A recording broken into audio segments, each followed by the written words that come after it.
अस्सलाम वालेकुम मोअज़्ज़ज़ ख़वातीन व हज़रात, अली मुमताज़ आपके साथ एक और वीलॉग लेकर बात करते हैं मौलाना फजल रहमान साहब की। मौलाना फजल रहमान साहब जो पाकिस्तान तहरीक इंसाफ के शदीद मुखालिफ रहे हैं, बल्कि पाकिस्तान तहरीक इंसाफ से अगर मैं कहूँ तो गलत नहीं होगा कि नफ़रत करते रहे हैं। कल उनकी तरफ से एक ऐसा बयान सामने आ गया जिसकी रोशनी में उन्होंने सब कुछ ही बदल के रख दिया, सब कुछ पलट के रख दिया। और वो जाहिर सी बात है, पाकिस्तान तहरीक इंसाफ के मौक़िफ़ की तायद था वो बयान ये था जो इंटरव्यू में उन्होंने कहा कि जी वोट ऑफ नो कॉन्फिडेंस तहरीक अदम एतमाद उस वक्त के आर्मी चीफ जनरल बाजवा साहब और जनरल फैज़ हमीद के कहने पर लाई गई, और हम तमाम पॉलिटिकल पार्टीज़ के लीडर्स को जो अपोजिशन में थे उनको बुलाया गया, उनको बिठाया गया, उनको बताया गया कि जी आपने ये इस तरीके से लेकर आना है और आप ये लेकर आएँ और एग्जीक्यूट कर दें। अच्छा, अब इसमें ना ये जो जनरल फैज़ हमीद का उन्होंने नाम लिया तो इस पर ये कल से सवालात उठ रहे हैं कि जनरल फैज़ हमीद कहाँ से। जनरल फैज़ हमीद तो उस वक्त DGISI थे ही नहीं, वो तो उस वक्त कोर कमांडर पेशावर थे, उनका तबादला हो चुका था। जनरल नदीम अंजुम थे DGISI। तो उस पर भी मैं आपको बताता हूँ कि आज जो उनका ताज़ा बयान आया है वो बयान क्या है। वो बयान कहीं पर चलेगा नहीं, क्योंकि उस बयान को रिकॉर्ड करने के बाद डिलीट कर दिया गया है और उसको हर तरफ से उड़ा दिया गया ताकि किसी को पता ना चले कि मौलाना फजल रहमान साहब ने ये कहा क्या है। ठीक है, उससे पहले तो यह कि जी मौलाना फजल रहमान साहब, आप जाकर इधर PTI के साथ तो मिल रहे हैं अपने मफाद की खातिर। आपका मफाद क्या है कि आप सदर बनना चाहते हैं। आपको 16 माह की हुकूमत में इसलिए नहीं सदर बनाया जा सका कि PDM के पास नंबर्स पूरे नहीं थे, तो फिर आपको कहा गया कि जी अपनी हुकूमत आएगी इलेक्शंस के बाद तो आपको सदर बना दिया जाएगा। तो आपने उस वक्त तो कह दिया कि ठीक है मैं बर्दाश्त कर लेता हूँ, अपना गवर्नर मेरा लग गया है KPK का, बच्चा मेरा जो है वो मिनिस्टर है बेटा, तो ठीक है मैं गुजारा कर लूँगा और मैं अपने मामलात काम शाम चलाता रहता हूँ, मेरी से भी बहुत है क्योंकि मैं PDM को हेड करता हूँ। तो अब जब इलेक्शंस हो गए तो इलेक्शंस के बाद उनको झंडी दिखा दी गई, उनसे कह दिया गया कि मौलाना साहब आप ना सदर बन रहे हैं, ना आपको कुछ और मिलने जा रहा है, और ना ही आप इतनी सीटें जीते हैं, और ना ही PDM वालों ने उनको उस तरीके से लेकर उंगली पकड़ के और उनके पीछे पीछे लगकर इस दफ़ा बात की। तो वो भी उनको बड़ा गुस्सा है कि जी मैं PDM का सरबराह और मुझे इस दफ़ा किसी ने पूछा ही नहीं है। तो मौलाना साहब ये चाहते हैं कि उनको सदर बनाया जाए, उनको KP के गवर्नर भी उनका हो, बलूचिस्तान का गवर्नर भी उनका हो, उनके बेटे को भी वजारत मिल जाए और उनकी हर तरफ बैजा बैजा हो जाए। ये चाहते हैं मौलाना फजल रहमान साहब। अब ये चूंकि वो चाहते हैं और ये हो नहीं रहा, तो उन्होंने क्या किया कि उन्होंने इशारा कराया है। उन्होंने ये बयान देकर ये बताया है, पैगाम आगे दिया है कि ये देख लो, अगर मेरी बात नहीं सुनी जाएगी और मुझे वो नहीं दिया जाएगा जो मैं चाहता हूं, तो फिर मेरे पास बहुत बहुत राज हैं, तब के भी हैं अब के भी हैं, एक एक करके सब बता दूंगा। तो एक तरह से उन्होंने धमकाया है, ब्लैकमेल किया है मौलाना फजल रहमान ने। और फिर PTI के साथ भी जाकर इसी वजह से मिले हैं। कोई मोहब्बत शोहब्बत नहीं है उनको PTI से, वो सिर्फ उनको मोहब्बत अपने मफाद से है। हर दौर में वो हुकूमत में रहे हैं और हर दौर में उन्होंने हमेशा कुछ ना कुछ अपने लिए हासिल किया है। PTI के साथ सिर्फ इसलिए मिले हैं क्योंकि PDM वालों ने चूंकि नहीं बात की, तो उन्होंने यही हो गया ना कि ठीक है आप मुझे नहीं पूछते तो फिर मैं जा रहा हूं उधर। ये PDM के लिए भी मैसेज था उनका। तो सिर्फ एहतजाज की हद तक उन्होंने पाकिस्तान तहरीक इंसाफ के साथ मिलने का फैसला किया है। लेकिन ये फैसला या इसके अलावा भी अगर कोई फैसला है कि जी उमर अयूब साहब को बतौर वज़ीर आज़म वो वोट देंगे कौमी असम्बली में, ये तभी होगा कि अगर उनकी बात ना सुनी गई। अगर उनकी बात सुन ली गई, यानी कि जो वो चाहते हैं वो उन्हें मिल गया, तो फिर उसके बाद आप देखिएगा कि कैसे वो दौड़ते हैं और दूसरी तरफ जाकर बैठ जाएंगे। क्योंकि ये तो कहते रहे हैं ना कि PTI के लिए हम इतनी हवा गर्म कर देंगे कि उनके पर जल जाएं और ज़मीन इतनी गर्म कर देंगे कि तलवे जल जाएं। ये वो मौलाना साहब ही कहते रहे हैं, फिर इमरान खान साहब को यहूदी एजेंट कहते रहे हैं। तो लिहाजा पाकिस्तान तहरीक इंसाफ को भी उसका एक फ़ायदा है। पाकिस्तान तहरीक इंसाफ को फ़ायदा यह है कि पाकिस्तान तहरीक इंसाफ पे 9 मई का इल्ज़ाम लगता है। तो पाकिस्तान तहरीक इंसाफ जब भी निकलती है दोबारा एहतजाज के लिए, तो कहा जाता है जी ये निकले हैं, ये 9 मई 2 करेंगे, और फिर उनके लोगों को इसी इल्ज़ाम की आड़ में पकड़ दकड़ शुरू हो जाती है, फिर जबर शुरू हो जाता है, जुल्म शुरू हो जाता है, आंसू गैस की शेलिंग, डंडा वंडा, ये वो सब चलना शुरू हो जाता है। तो पाकिस्तान तहरीक इंसाफ को भी ऐसी पॉलिटिकल पार्टी चाहिए कि जो उनको सपोर्ट करे, उनके साथ खड़ी हो, और उनकी बदौलत फिर इनका एहतजाज भी कामयाब होगा। यही वजह है कि PTI बाकी पॉलिटिकल पार्टीज़ को भी कह रही हैं कि वो भी एहतजाज करें। अच्छा, यहाँ पर ये जो बात है ना, जो मैंने भी कही कि जनरल फैज़ हमीद का जो उन्होंने नाम लिया उसके ऊपर आज उन्होंने अपने बयान को बदला है। वो बयान क्या बदला है, और फिर ये है कि ये सारी साजिश जो चली थी, ये सारी साजिश क्या थी, मैं इस तरफ भी आता हूँ। लेकिन मैं यहाँ पर क्विकली ये बता दूँ कि आज मरीम औरंगज़ेब ने, क्योंकि अभी ये बात हुई है ना मौलाना के साथ के एहतजाज में उनको शामिल करने का, बिल्कुल इसी तरह ही है कि 2014 में ताहिरुल कादरी साहब साथ थे, और ताहिरुल कादरी साहब के वर्कर्स जो थे वो बड़े कमिटेड वर्कर्स थे, वो पाकिस्तान तहरीक इंसाफ की लीडरशिप को प्रोटेक्शन भी देते रहे हैं, उनका ख्याल रखते रहे और उनकी वजह से वो जमे रहे हैं पीटीआई वाले, और पीटीआई वालों की वजह से ताहिरुल कादरी के जितने भी लोग थे वो भी वहाँ पर डटे रहे हैं और उन्होंने मुकाबला किया है। अब आज वो एक प्रेस कॉन्फ्रेंस की मरीम औरंगजेब साहिबा ने, उसमें उन्होंने कहा कि जी एक बाहर वहाँ पर सुप्रीम कोर्ट के जंगले पे कपड़े धो के लटकाते रहे हैं। देखिए वहाँ पे पीटीआई के तो लोग चले जाया करते थे, ये पैट के वर्कर्स से जो वहीं पे रह रहे थे कैंप्स लगा के, तो लिहाजा ये उनके वहाँ पर कपड़े उन्होंने डाले हुए होते थे। और जब आप उनके साथ ये सलूक करेंगे तो फिर कहाँ करें, जाकर आपके घरों की बालकनीज़ के ऊपर या आपके घरों के लॉन्स के अंदर कपड़े लटकाना शुरू करते हैं मरीम औरंगजेब साहिबा।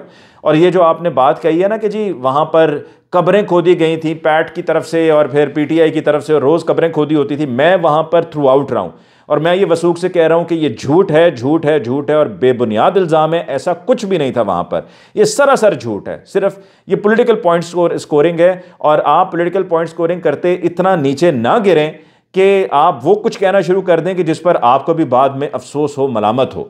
तो बात करते हैं वापस मौलाना फजलुर रहमान साहब की। मौलाना फजलुर रहमान साहब ने आज इंटरव्यू दिया गरीदा फारूकी को।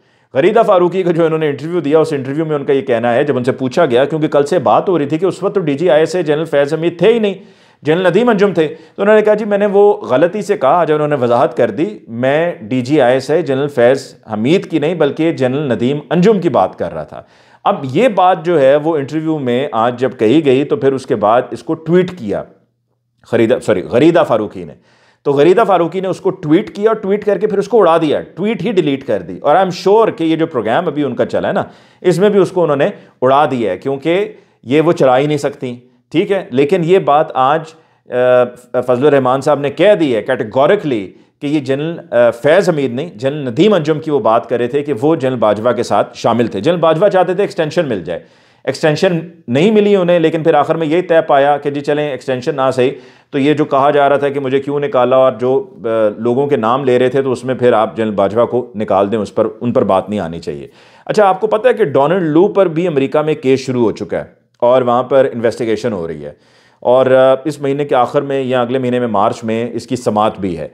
तो होगा क्या, पता ये चलेगा कि इस पूरे साइफर केस में यहाँ से पैगाम गया वहाँ डोनाल्ड लू तक, डोनाल्ड लू ने जाके की मुलाकात असद मजीद से, असद मजीद ने भेजा साइफर, साइफर के ज़रिए आया पैगाम हुकूमत के पास, यानी कि उस वक्त इमरान खान साहब की हुकूमत थी उनके पास, जिस पर फिर उन्होंने कहा कि ये अमरीकी साजिश है। बात यहाँ से गई है, आइडिया यहाँ से फ्लोट हुआ है, वहाँ से इसको चैनलाइज किया गया है और फिर उसके बाद यहाँ पर एग्जीक्यूशन हुई है। तो मौलाना फजलुर रहमान साहब 16 माह में जो जुल्म हुए हैं, जो ज़्यादती हुई सहाफ़ियों के साथ, ख़वातीन के साथ, बच्चों के साथ, बूढ़ों के साथ, उन तमाम पाकिस्तानियों के साथ जो अपने हक़ के लिए निकले थे, और आज कल का आपका ये बयान इसको इंडोर्स कर देता है कि वो गैर आइनी, गैर जमहूरी और गैर कानूनी इकदाम था जिसका वो सब हिस्सा बने। उस वक्त शहबाज शरीफ साहब को अपना फ़ायदा नज़र आ रहा था, मौलाना फजलुर रहमान साहब को अपना फ़ायदा नज़र आ रहा था, पीपल्स पार्टी को अपना फ़ायदा नज़र आ रहा था। तो हर कोई अपने फ़ायदे की खातिर, अपने लालच की खातिर उन्होंने इस गैर आइनी, गैर जमहूरी, गैर कानूनी इकदाम का साथ दिया और उससे ये साबित कर दिया कि वो हुकूमतें गिराते रहे हैं। हुकूमत उन्होंने गिराई, इमरान खान साहब का मौक़िफ़ 100% दुरुस्त था, और जो उस दिन करने के बाद कहा जाता रहा कि जी ये अदम एतमाद एक आइनी मामला था, एक आइनी इकदाम था और कानूनी आइनी तरीके से हमने किया, तो सब वो बिल्कुल ही फारिग हो गया वो नैरेटिव PDM का, पीपल्स पार्टी का और PMLN का। और फिर उसके बाद जो जुल्म और ज़्यादती होती रही, तो मौलाना फजलुर रहमान साहब काश के बेहतर होता कि आप पहले बोल पड़ते कि जो अरशद शरीफ के साथ हुआ, जो 25 मई को हुआ सन 2022 को, जो 3 नवंबर को इमरान खान साहब पर फायरिंग हुई, जो उसके बाद इमरान खान साहब को गिरफ्तार करने से पहले लाहौर में जो तमाशा लगाया गया, जो ज़िले शाह को मारा गया, फिर उसके बाद जो 5 अगस्त को इमरान खान साहब की गिरफ्तारी हुई, जो वर्कर्स को उठाया गया, जो वर्कर्स के घरों में चादर और चार दीवारी का तकद्दुस पामाल करते हुए पुलिस गई, जो रेहाना इम्तियाज़ डार के साथ हुआ, ये सब कुछ जो है वो अगर आप इस पर पहले बात कर लेते तो आपकी इज्जत लोगों की नज़र में बहुत बढ़ जानी थी। और जो आपके बारे में एक तासुर है कि आप मतलबी आदमी हैं, लालची आदमी हैं, वो तासुर ख़त्म हो जाना था। लेकिन मौलाना फजलुर रहमान साहब ने ऐसा नहीं किया, क्योंकि उनको अपना लालच नज़र आ रहा था। और अब जाकर वो ये सारी चीज़ें खोल खोल के रख रहे हैं, क्योंकि अब अपना मसला उनका फंसा हुआ है, अब अपनी उनकी जो है ना वो कहीं पे जाके सुई अड़ी हुई है। और ये पाकिस्तान तहरीक इंसाफ के साथ सिर्फ तब तक चलेंगे, पाकिस्तान तहरीक इंसाफ का एहतजाज हो या कोई और मामला हो, सिर्फ तब तक पाकिस्तान तहरीक इंसाफ का साथ देंगे कि जब तक इनका मतलब पूरा नहीं हो जाता। अगर PDM इनको आज कह देना कि जी आ जाएं आपको सारा कुछ देते हैं, तो 1 सेकंड नहीं लगाएंगे, ये दूसरी तरफ निकल जाएंगे, 1 सेकंड नहीं लगाएंगे। या इनको अगर किसी और तरीके से पैगाम भिजवाया जाता है कि जी खामोश हो जाएं, आपको जो मांगते हैं दे देंगे, तो ये उसी वक्त ही खामोश हो जाएंगे। तो ये काबिल भरोसा आदमी नहीं है, इन पर कतन भरोसा नहीं किया जा सकता। दूसरी तरफ आप जानते ही हैं कि मलिक अहमद खान साहब जो MPA थे PMLN की तरफ से 2013 से 18 और 18 से वो सन 2022 तक भी वो MPA रहे, सन 2023 तक, जनवरी तक वो MP रहे प्रोविंशियल असम्बली पंजाब के। तो कसूर से इनका ताल्लुक है और मलिक अहमद ख़ान साहब का और जनरल बाजवा साहब का बड़ा करीबी ताल्लुक है, बड़ा ही करीबी ताल्लुक है। और ये जो नवाज शरीफ साहब के मामला ठीक हुए हैं जनरल बाजवा साहब के साथ, ये करवाने में किरदार मलिक अहमद ख़ान साहब का था, इन्होंने ये पुल का किरदार अदा किया। तो यही वजह थी कि आज बतौर तर्जुमान जनरल बाजवा साहब वो स्क्रीन पर आए और आकर उनकी तरफ से ये बयान दिया गया कि जी जो मौलाना ने कहा वो गलत था, मतलब वजाहतें देने के लिए खुद ही आ गए। और वो इसी वजह से आए क्योंकि उन्होंने वहाँ पर फिर दिफा तो करना था। और जब वो दिफा कर रहे थे तो उनका ये कहना था कि मौलाना फजल रहमान साहब कोई सबूत दें। सबूत क्या, सब जानते हैं पीपल्स पार्टी PMLN के साथ नहीं चल सकती, PMLN पीपल्स पार्टी के साथ नहीं चल सकती। तो ये ना सिर्फ ये कि तमाम जमातों का इत्तेहाद हुआ, इमरान खान एक तरफ और बाकी तमाम जमातें एक तरफ, ना सिर्फ ये कि इत्तेहाद हुआ, इसको कामयाब बनाते हुए इसके 16 माह पूरे भी करवाए गए, क्योंकि ये सिर्फ पीछे एक ही ताकत थी जो ये करवा सकती थी, वरना तो ये होना नहीं था। तो इस पर कुछ सबूत देने की ज़रूरत नहीं है, हमें पता है 1 + 1 2 होता है। तो ये सब नज़र आ रहा है, ये एवरीथिंग इज़ वेरी क्लियर, ठीक है, इसमें कोई दूसरी राय नहीं है। फिर उसके बाद आप ये देखें कि जिस तरह से मीडिया को मैनेज किया जाता रहा है, अब भी मीडिया को मैनेज किया जा रहा है। इमरान खान साहब का 7 फरवरी की रात को जो एक झूठा आर्टिफिशियल इंटेलिजेंस के जरिए बयान चलाया गया, जिसमें वो कह रहे हैं कि जब हम इलेक्शंस का बॉयकॉट कर रहे हैं, तमाम टेलीविजन चैनल से कहा गया कि आप ये चलाएं। शोएब शाहीन साहब जब किसी प्रोग्राम में जाते हैं पार्टिसिपेशन के लिए, तो कहा जाता है कि अगर वो कानूनी बात करेंगे तो फलां वकील को लेना है, अगर सियासी बात करेंगे तो आबिद शिया अली को लेना है। फिर कहीं पर भी जब कोई केसेस के फैसले आते रहे हैं, या इमरान खान साहब को लेकर 9 मई हो गया या इसके अलावा और कोई मामला रहा है, तो हमेशा फौरी तौर पर टेलीविजन चैनल्स को कोऑर्डिनेट नहीं करना पड़ता था, बल्कि सब कुछ पका पकाया उनको मिल जाता था कि जी इधर अता तारड़ प्रेस कॉन्फ्रेंस करेंगे, उधर मरियम औरंगजेब करेंगे, उधर मलिक अहमद खान आ जाएंगे, उधर शर्जील इनाम मेमन आ जाएंगे, उधर शाजिया मरी आ जाएंगे, फलां आ जाएंगे, सबको ले लो और सबको ऑन एयर कर दो। और सब ने एक एक आके अपनी हाजिरी लगानी होती थी कि जी हमने अपने नंबर पूरे कर दिए और हमने आके वो जहर उगल दिया जो हम हमेशा जहर उगला करते हैं। तो इस दफ़ा भी आप टेलीविजन चैनल्स पर देखिए कि जब आज ये प्रेस कॉन्फ्रेंस मरियम औरंगजेब की और अता तारड़ की है, इसकी टाइमिंग ये थी कि जी आपने जो इंटरनेशनल मीडिया और लोकल मीडिया को मुखातिब हो रही है PTI, और उनके सामने वो फॉर्म 45 व तमाम शवाहिद रख रही है इस्लामाबाद में, तो आपने उसको डिसरप्ट करना है। आप आके अपनी प्रेस कॉन्फ्रेंस करना शुरू कर दें। और तमाम टेलीविजन चैनल से ये कहा गया कि जी आप विंडो में चला लें, ठीक है, PTI की प्रेस कॉन्फ्रेंस को, इधर आपने दिखाना है दूसरी विंडो में मरियम औरंगजेब को और अता तारड़ को, और ऑडियो भी इनकी चलेगी। वो फिर जितना लंबा कर सकती थी मरियम औरंगजेब, उन्होंने एक ही चीज़ को दोहरा दोहरा के प्रेस कॉन्फ्रेंस को लंबा किया। लेकिन फिर उसके बाद तमाम टेलीविजन चैनल्स ने ये प्रेस कॉन्फ्रेंस दिखाई जो पाकिस्तान तहरीक इंसाफ की थी, जिसमें उन्होंने फॉर्म 45 सारे ये शवाहिद पूरी दुनिया को दिखाई हैं। और वहाँ पर बैठ के सिर्फ उनका काम जहर उगलना है कि जी ये फितना खान है, ये अमरीकी एजेंट है, ये 9 मई वाले हैं। अभी तक मरियम औरंगजेब और उनके साथियों को ये बात समझ में नहीं आई है कि ये जो आपका मौक़िफ़ है, ये जो आपका सारा एक माइंडसेट है, इसको रिजेक्ट कर दिया अवाम ने। और फिर उसमें अब उन्होंने एक और मज़ीद जहर उगलते हुए ये कह दिया कि जी ये तो कहते हैं हम सुबह खैबर पख्तूनख्वा को अलग मुल्क बना देंगे और ये हम इसका ढाका हो जाएगा। तो ये सब कुछ भी इसलिए किया जा रहा है क्योंकि वो अंदर की नफरत है, ये अंदर का बोगस है इमरान खान साहब को लेकर, PTI को लेकर, जो बाहर आ रहा है। मतलब आपसे चीज़ें खुद मैनेज नहीं हो रही हैं, आप बुरी तरह से फ्लॉप हैं सोशल मीडिया पे। तो आप कहते हैं कि जी 1 अरब रुपया खर्च कर दिया पाकिस्तान तहरीक इंसाफ ने, ये पूरी जो है मीडिया प्लानिंग पे, डिजिटल मीडिया पे, और ये पूरी एक साजिश गढ़ी गई है, ये साजिश ही हैं, ये डिजिटल दहशतगर्द हैं। वही जो चीज़ आज ओन चौधरी कह रहे थे, वही चीज़ आके रटी रटाई ये भी कह रहे थे। देखिए, इसमें जब तक ऑर्गेनिक ना हो ना, आपको ये बात अभी समझ में नहीं आएगी, आपके पल्ले ये बात नहीं पड़ेगी, क्योंकि आपकी ये समझ से मामला बहुत आगे के हैं कि जब तक ऑर्गेनिक मामला ना हो तब तक ये चीज़ चल नहीं सकती है। तो आप अपने हवारियों के ज़रिए भी यही पैगाम देने की कोशिश कर रहे हैं कि डिजिटल मीडिया पर एक मुहिम चलाई गई इन्होंने और साजिश इनकी तरफ से घड़ी की गई। देखें, पहले क्या होता था कि पहले ठप्पे लगाया करते थे, ठप्पे। इस दफ़ा आपको यह था कि हमारी ट्रांसपोर्ट होगी, उनके तो ना पॉलिटिकल एजेंट्स होने हैं, ना उनके पास ट्रांसपोर्ट होनी है, ना उनके जो उम्मीदवार हैं वो कैंपेन के लिए खुद निकले हैं। अक्सरियत उनमें से ऐसे हैं जो रूपोश हैं, हमने इनका बल्ला भी ले लिया, हमने इनको बल्ला देकर जहेज़ दे दिया, जहेज़ पर इन्होंने जो आपका हशर कर दिया। सोचें अगर आप इनको बल्ला दे देते तो इन्होंने आपका क्या करना था। इनको तो आपने उड़ा उड़ा के आपको इन्होंने आपको अफगानिस्तान फेंक देना था, भारत फेंक देना था, बांग्लादेश फेंक देना था, ये करना था आपके साथ। तो आपने पूरा प्लान तैयार किया, फिर उसके बाद जब वो बात नहीं बनी तो फिर आप पूरी रात गायब रहे। 8 फरवरी की सुबह 5 बजे, 9 फरवरी शुरू हो गया था, सुबह 5 बजे आप लोग अता तारड़, मरियम औरंगजेब, एहसन इकबाल, ये एक एक करके मंजर आम पर आना शुरू हुए, क्योंकि जब चीज़ें मैनेज हो गई थी तब। मतलब पहले तो ठप्पों वाला सीन होता था, इस दफ़ा उन्होंने कहा कि जी अब तो गेम उलट हो गई है, अब उसको मैनेज करना इतना मुश्किल हो गया कि फॉर्म 47 पहले निकाल के मामले को रफा दफा किया, फिर उसके बाद फॉर्म 45 जो है उसको बनाया, नए फॉर्म 45 बनवाए गए हैं। और ये इसी वजह से इस मामले को तूल दिया जा रहा है, लटकाया जा रहा है, वरना दूध का दूध और पानी का पानी हो जाता। अगर चीफ इलेक्शन कमिश्नर और इलेक्शन कमीशन इतने पारसा थे तो वो कहते हैं जी RO भी आ जाए फ़ौरन, और उम्मीदवार भी आ जाएं, यहीं पर आके दूध का दूध पानी का पानी हो जाए और विद इन 12 आवर्स आप ये काम कर सकते थे कि इतना कोई अपहिल टास्क नहीं था। या फिर आप आवारिस को कहते हैं कि जी आप फॉर्म 45 की रोशनी में आपके पास ये 5 घंटे का 6 घंटे का टाइम है, जिधर भी आप पहुंचे वहां पर उम्मीदवार भी वहां पर पहुंचे, मीडिया की मौजूदगी में वहां पर आप ये गिनती करें ताकि क्लियर हो जाए, एक लेबल उतर जाए कि हाँ भाई ये झूठ बोल रहे हैं, सच बोल रहे हैं। अब आपने इतना टाइम बीच में ले लिया कि आपने फॉर्म 45 भी तैयार कर ली हैं और फॉर्म 45 तैयार करके आपने उसके साथ साथ पीछे बैलेट जो है ना कि ताकि बोरियां खुलेंगी तो उसमें से बैलेट पेपर्स निकलेंगे तो उन पर भी ठप्पे ठप्पे लगा के तो आपने अपने वो वहां पे भी गिनतियां पूरी कर दी हैं।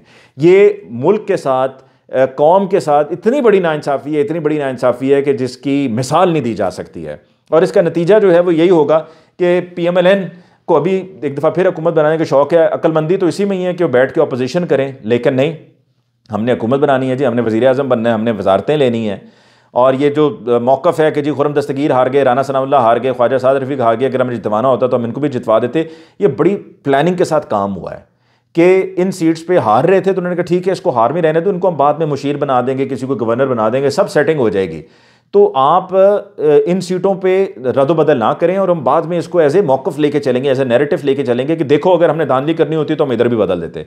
भाई धांधली तो हुई है, इसमें तो कोई दूसरी बात ही नहीं है ना। मतलब कोई से दुनिया का बंदा रद्द ही नहीं कर सकता कि धांधली हुई है। आप भले मीडिया पे जो मर्जी कीचड़ उछालें, मैनेज भी मीडिया आप कर रहे हैं, मीडिया तो आपके इशारों पर यूँ चल रहा है यूँ। तो आप मीडिया को अभी एक्यूज़ कर रहे हैं इसलिए क्योंकि उस दिन मीडिया फिर ज़रा खुलकर आया सामने, उन्होंने कहा जी देख लेते हैं जो होगा सो देखी जाएगी।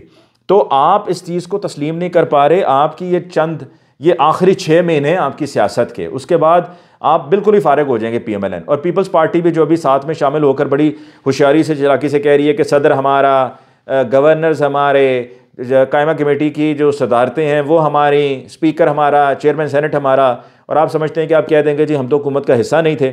जनाब अवाम बहुत समझदार है, सब समझती है, सब जानती है। आप जो मर्जी कर लें, जो मर्जी पापड़ बेल लें, आप चलाकियाँ होशियारियाँ कर लें, सारा कुछ जो करना है आपने।